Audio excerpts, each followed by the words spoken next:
Kali ini saya akan menjelaskan tentang marketing mix 7P. Yang ke-1 ada produk. Yang dimaksud produk di sini adalah sesuatu yang dijual di dalam bisnis maupun perusahaan, baik itu berupa barang maupun jasa yang memiliki nilai guna yang sedang dibutuhkan oleh konsumen. Adapun kunci keberhasilan pemasaran produk itu adalah barang dan jasa itu dapat menjawab kebutuhan konsumen. Tidak hanya itu saja sebetulnya, suatu barang dan jasa itu dituntut harus memiliki nilai guna yang lebih dibandingkan dengan produk yang lain. Hal itu supaya untuk produk tersebut bisa menjadi pilihan konsumen, apalagi saat ini kan persaingan itu sangat ketat. Ada banyak sekali produk yang sama dan sejenis yang sengaja dilepas ke pasar dalam waktu yang bersama. Yang kedua ada price atau harga. Harga adalah sejumlah uang yang dikeluarkan oleh konsumen untuk mendapatkan suatu barang maupun jasa yang dijual. Harga ini udah menjadi aspek yang tidak kalah penting ya. Maka penentuannya itu perlu pertimbangan yang matang. Hal ini karena kebanyakan konsumen itu menggunakan harga sebagai bahan pertimbangan dia sebelum membeli barang maupun jasa. Harga di sini itu sifatnya sangat fleksibel. Oleh karena itu, suatu perusahaan untuk mengikuti alur dinamika pasar dalam penentuan harga ataupun produk pada nilai yang tepat. Lalu bagaimana kita bisa mendapatkan suatu harga yang tepat? Harga ini dianggap sudah dalam level yang tepat adalah di mana si harga ini tetap diterima oleh konsumen. Namun sekaligus perusahaan ini masih bisa mendapatkan keuntungan gitu. Ada banyak strategi harga yang dapat dilakukan oleh lembaga distribusi tersebut. Di antaranya itu yang ke-1 ada strategi inverted pricing. Di sini itu si produsen mencoba menetapkan harga eceran tertinggi atau HEP ya. Yang kedua ada skimming price. Skimming price itu yaitu menetapkan harga setinggi-tingginya. Jadi di strategi ini hanya mungkin apabila produknya itu ditujukan kepada yang punya gaji tinggi kayak gitu, yang si konsumennya ini punya gaji tinggi dan produknya itu istimewa gitu. Nah, kalau yang ketiga itu ada penetration price. Pada strategi ini si produsen itu mencoba untuk merebut pasar dengan kayak ngasih harga yang minim. Jadi di yang ketiga ini si produsennya itu masuk pasar tapi ngasih harga itu yang minim. Pada konsep yang ketiga ini adalah place ataupun tempat. Jadi di tempat ini maksudnya itu adalah lokasi proses pemasaran produknya. Sangat penting sekali kan adanya pihak ketiga ataupun perantara di dalam pemasaran ini, sebab dalam segala hal itu si pihak ketiga ini selalu berhubungan dengan konsumen. Jadi coba deh bayangin betapa sulitnya kan kalau misalkan di pasaran suatu produk itu tidak ada yang menjajakannya, tidak ada kios, tidak ada toko, tidak ada mall dan sebagainya. Gak bisa kan si produsen itu ngejualin suatu produknya langsung ke konsumen. Pasti dia tuh melalui pihak ketiga, kayak misalkan nyimpen produknya itu di mall atau di mana. Jadi kan si produknya itu bisa laku gitu, banyak yang laku kalau misalkan disimpan di mall gitu. Konsumen juga banyak yang tahu. Nah, terus juga kalau misalkan si produsen tuh ada kayak misalkan ngadain suatu kayak lomba gitu, kalau misalkan ada ini lomba pajang rak toko. Jadi untuk semua pemilik toko, jadi nanti tuh ada si produsennya tuh menilai ini toko mana yang paling bagus memajang ininya tokonya dia nanti dikasih hadiah sama si produsennya gitu. Terima kasih.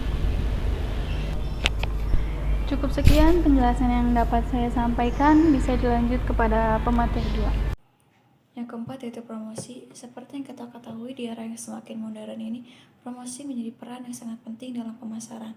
Promosi ini sangat berkembang pada masa selling konsep, yang dimana produsen sangat mengandalkan dan memberi harapan yang tinggi akan meningkatnya penjualan melalui promosi. Sebagai produsen, kita harus memperhatikan needs and wants konsumen. Dalam kegiatan promosi ini mencakup perikanan, personal selling, promosi penjualan, dan publicity.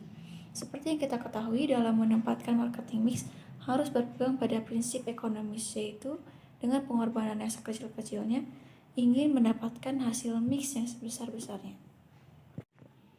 Berikut beberapa hal yang perlu dipertimbangkan dalam menetapkan marketing mix. Yang pertama, marketing mix harus seimbang. Seimbang di sini adalah keadaan yang harus seimbang mungkin. Seperti akan diadakan advertisi secara besar-besaran, akan tetapi tidak ada usaha untuk memperbaiki kualitas produksinya, maka hasil yang akan dicapai akan kurang memuaskan. Oleh sebab itu, sebuah advertisi besar-besaran harus diimbangi dengan mutu produk yang baik. Yang kedua yaitu marketing mix tidak boleh statis. Marketing mix tidak boleh bersifat statis, melainkan harus dinamis. Seperti yang kita ketahui, kita tidak bisa menghindari sebuah persaingan yang semakin banyak dan juga semakin ketat, dan juga banyak sekali plagiarisme. Jika ada pesaing yang meniru strategi kita, maka kita harus bergerak secara cepat dengan membuat strategi yang lebih kreatif lagi. Jangan sampai kita hanya stuck di satu situasi tanpa bisa mengendalikan dan juga menghindarinya. Dan yang terakhir yaitu marketing mix tidak boleh meniru. Dalam melaksanakan marketing mix, kita tidak boleh sembarangan meniru atau menggunakan strategi yang sama dengan perusahaan lain, karena kondisi setiap perusahaan berbeda-beda, yang memungkinkan jika kita menggunakan strategi yang sama dan tidak sesuai dengan keadaan perusahaan, yang akan terjadi adalah kerugian. Yang harus diperhatikan adalah bagaimana caranya untuk bisa membuat strategi jangka panjang. Seperti perusahaan A ingin menguasai pasar menggunakan mutu produk dan saluran distribusi, maka yang digunakan adalah produk dan place. Sedangkan perusahaan B ingin menciptakan produk bermutu tinggi dan mengangkat distributor yang bonafit, maka yang digunakan adalah produk dan promotion. Jadi di samping mutu dijaga, juga dilakukan promosi dan iklan secara besar-besaran. Yang kelima yaitu people. Ketika bisnis suatu perusahaan yang dijalankan mengalami pertumbuhan dari sisi kredibilitas dan cakupan bisnis yang luas, selanjutnya adalah menentukan struktur organisasi internal perusahaan, yang dimana perusahaan menempatkan beberapa orang pada posisi yang sesuai dengan kemampuan dan keahlian dari masing-masing SDM. Dalam melakukan rekrutmen karyawan baru, banyak hal yang harus diperhatikan. Yang pertama adalah dari sisi intelektual, dan rekrutmen tersebut harus memenuhi syarat dan ketentuan yang telah berlaku. Kemudian, carilah orang yang memiliki sifat atau attitude yang baik agar dalam setiap proses pekerjaan dapat dikerjakan dengan maksimal dan konsisten. Dan yang terpenting adalah memiliki pengalaman dan integritas yang baik. Karyawan yang memiliki pengalaman yang banyak dapat memberikan pengaruh yang baik bagi perusahaan. Yang keenam yaitu proses. Maksud dari proses di sini adalah prosedur, mekanisme, dan alur yang ditetapkan oleh konsumen untuk menggunakan layanan yang perusahaan buat. Jadi elemen ini merupakan pengalaman konsumen mulai dari awal pengenalan produk hingga proses pembelian produk. Dalam menerapkan proses pemasaran bisnis yang baik, pastikan untuk selalu menjaga konsistensi. Sangatlah penting untuk menjaga konsistensi dalam melakukan promosi produk kepada customer secara luas. Yang terakhir, physical evidence, kemasan atau tampilan fisik. Setelah menciptakan dan mengembangkan sebuah produk, kita juga harus memperhatikan kemasan dari produk tersebut. Elemen marketing mix yang satu ini sangat penting untuk diimplementasikan pada bisnis. Kemasan yang menarik dapat meningkatkan faktor penjualan produk. Pada umumnya, pelanggan akan memperhatikan struktur dan tampilan dari kemasan yang telah dibuat, dan selanjutnya pelanggan akan melihat isi dari produk tersebut. Strategi marketing mix. Kegiatan pemasaran di era bisnis sekarang merupakan faktor yang paling penting untuk mempertahankan dan mengembangkan usaha. Maka dari itu, setiap perusahaan selalu berusaha untuk tetap hidup, berkembang dan mampu bersaing. Dalam rangka inilah, maka setiap perusahaan selalu menetapkan dan menerapkan strategi dan cara pelaksanaan kegiatan pemasarannya. Suatu kegiatan dalam sebuah perusahaan sangat penting sekali karena merupakan aspek sebuah perencanaan guna untuk memprediksi keberhasilan suatu metode. Maka dari itu, strategi berguna dalam menghasilkan keputusan terbaik bagi perusahaan. Kegiatan pemasaran yang dilakukan diarahkan untuk dapat mencapai sasaran perusahaan yang dapat berupa tingkat laba yang hanya mungkin dapat dilakukan dengan menetapkan garis-garis besar pedoman ataupun patokan umum perusahaan dalam bidang pemasaran. Nah, yang sering dikenal dengan kebijakan pemasaran.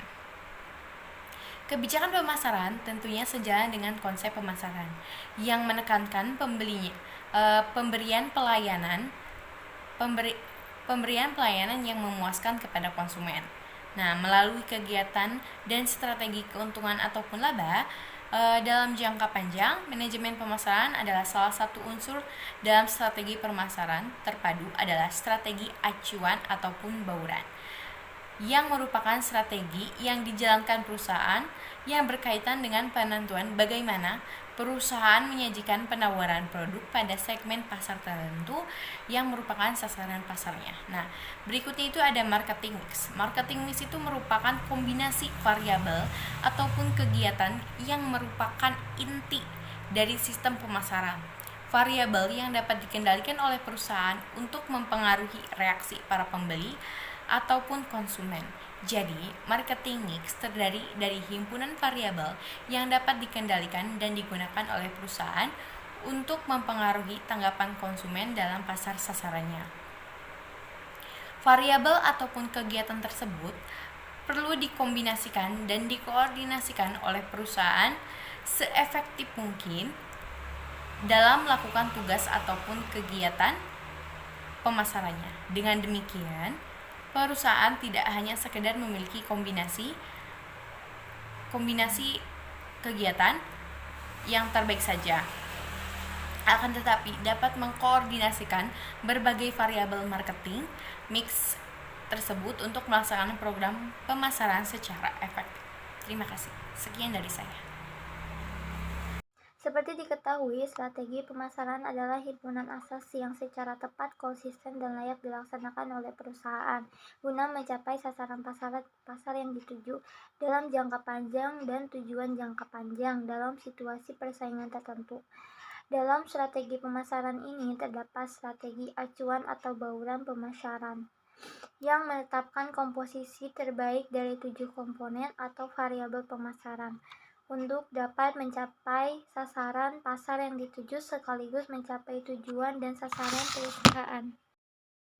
Tujuan strategi marketing mix yang kesatu adalah mampu menganalisis keuangan. Pembisnis harus mengetahui bagaimana arus biaya dan pendapatan sesuai dengan situasi yang terjadi. Yang kedua adalah alokasi sumber daya yang bijaksana. Sumber daya biasanya bersifat terbatas sehingga harus digunakan seefektif mungkin. Yang ketiga adalah memfasilitasi proses komunikasi, mampu mengalokasikan dalam bentuk tanggung jawab untuk tiap bagian divisi dengan tujuan masing-masing yang telah ditentukan. Yang keempat adalah menyederhanakan. Konsep ini dapat menyederhanakan dan menyatukan berbagai macam bentuk kegiatan pemasaran menjadi satu sehingga bagian pemasaran lebih mudah untuk dilakukan dan dikelola. Yang kelima adalah alokasi tanggung jawab. Bisnis membutuhkan tim yang solid. Akan tetapi, pembisnis perlu mengalokasikan tanggung jawab setiap orang sesuai tugas dan kemampuan yang dimiliki. Hai, saya Denis Muharam. Di sini akan menjelaskan terkait server marketing mix yang diterapkan pada suatu perusahaan. Dan perusahaan yang saya akan bahas ini merupakan perusahaan transportasi online yang sangat terkenal di Indonesia, yaitu Gojek. Sebelum lebih lanjut, saya akan menjelaskan dulu terkait dengan profil dari Gojek, oke? Nah, Gojek sendiri merupakan perusahaan yang didirikan oleh Bapak Nadiem Makarim setelah menempuh Master of Business Administration di Harvard Business School. Dengan latar belakang beliau sendiri merupakan pengguna ojek. Jadi beliau tuh melihat ada peluang dan ada masalah terkait dengan ojek sendiri. Jadi kalau misalnya peluangnya, dia melihat bahwa kalau misalnya ojek diem aja itu buang-buang waktu gitu, kan bisa naik orderan lain gitu loh. Dan masalahnya dia pun merasakan bahwa kesulitan gitu mendapatkan ojek.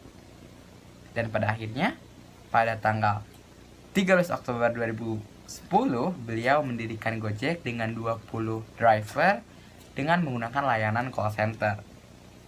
Berkat saingannya Uber, itu akhirnya pada pertengahan tahun 2014 si Gojek ini mendapatkan tawaran investasi yang pada akhirnya pada tanggal 7 Januari 2015 dia meluncurkan aplikasi iOS dan Android untuk para pengguna yang menggantikan call center. Slide berikutnya merupakan penjelasan terkait produk yang ada pada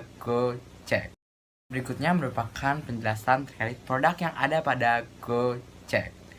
Nah, kalau misalnya di Gojek ini merupakan core benefit di mana customer membeli manfaat dari Gojek sendiri yang merupakan transportasi online itu kan.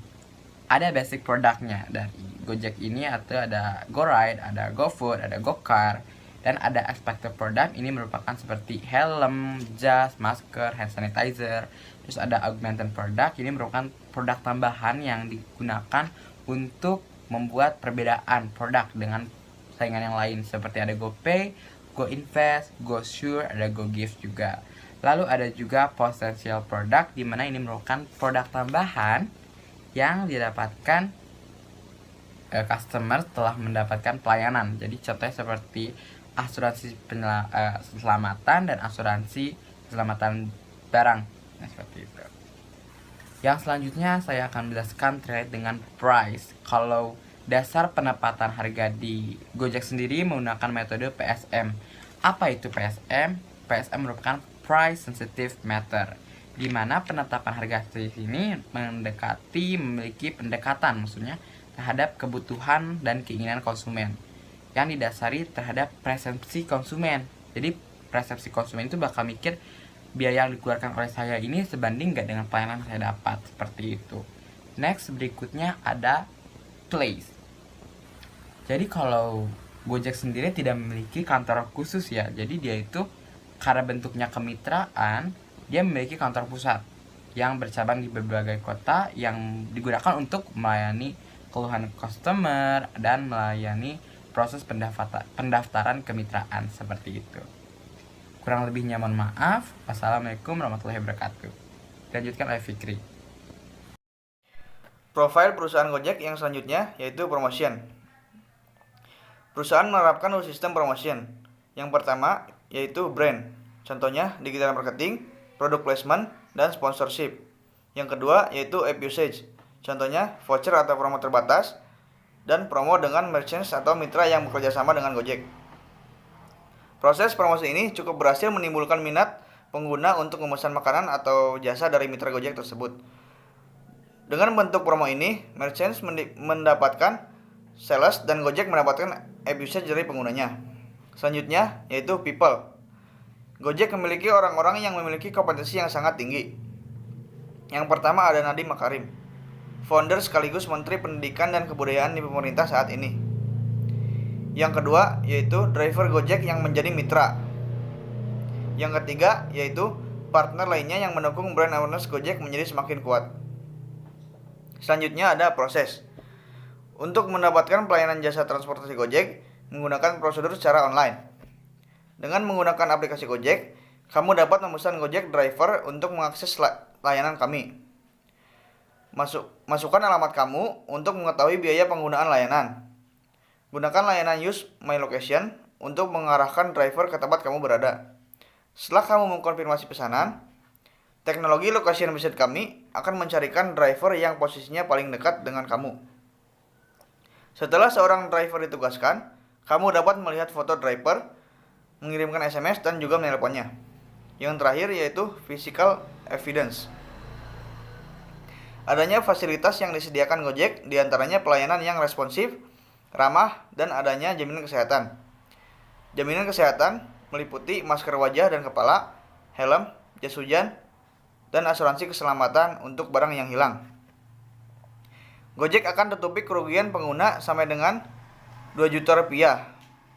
Untuk kecelakaan, Gojek akan mengirimkan representatif untuk pengurusan dokumen dan bukti. Gojek juga membantu membayarkan biaya pengobatan yang sesuai.